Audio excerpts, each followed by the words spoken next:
Think Before You Speak by Maria Lopez. You have 2 ears and one mouth. That means you should listen twice as much as you talk. My grandma cut me off as I tried to plead my case after getting in trouble at school early that day. I paid her no mind because I thought it was just something she was just saying just to say. That didn't really mean anything. I was wrong. I've never been more wrong in my life. Over the years, I've come to realize this quote has a lot of truth behind it. Not only has this advice from my grandma helped me stay out of trouble, but it has also changed my whole outlook in life and how I handle different situations. My grandma first told me this about 5 years ago, and since the day she said it to me, it makes more sense every day. If I think about what I'm going to say before I say it, I will most likely not say the wrong thing. Most people don't learn that, and if they do, it's usually the hard way. I remember getting in trouble with some friends once.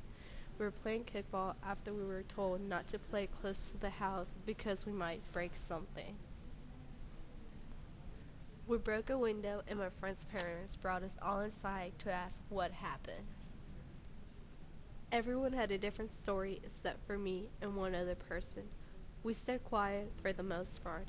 In the end, my friend that stayed quiet and I were sent home while everyone else got in trouble and had to wait there to be picked up by their parents.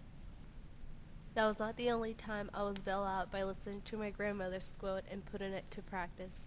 I remember turning 18 and my friends telling me I should buy cigarettes just because I could. I didn't want to, only because I didn't smoke.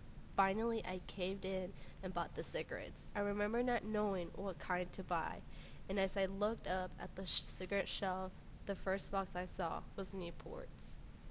I walked out of the gas station feeling as grown up as ever.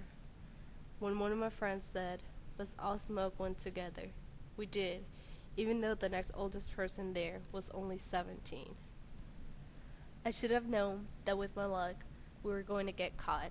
We did get caught, and by none other than the HPD. We were all scared, but especially I, because I was the only one old enough to buy the cigarettes.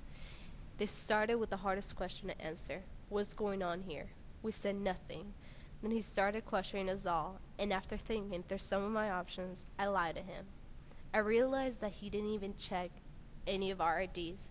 So I said we were all under 18 and some random guy had given us the cigarettes. He believed me, and I exhaled in relief. He took the cigarettes and told us to go home, and that he didn't want to see us hanging around there anymore, because next time he wouldn't be so nice. Before the cop could even get back into his car, we were all gone like vapor into the wind. Would he have let us off the hook if we just blurted out anything? I guess we'll never know. But I'm glad I was able to stay quiet long enough to think about what was the best thing to say in that moment. I've always been an outspoken kind of girl. Meanwhile, I've always reminded myself to think before I speak. My grandmother said, "You have 2 ears and one mouth. That means that you should listen twice as much as you speak." This is probably some of the best advice I've ever received from anyone. No longer do I have to live regretting something I said. I have to apologize for a rude comment that didn't sound rude to me until after it was already said. Now I think before I speak.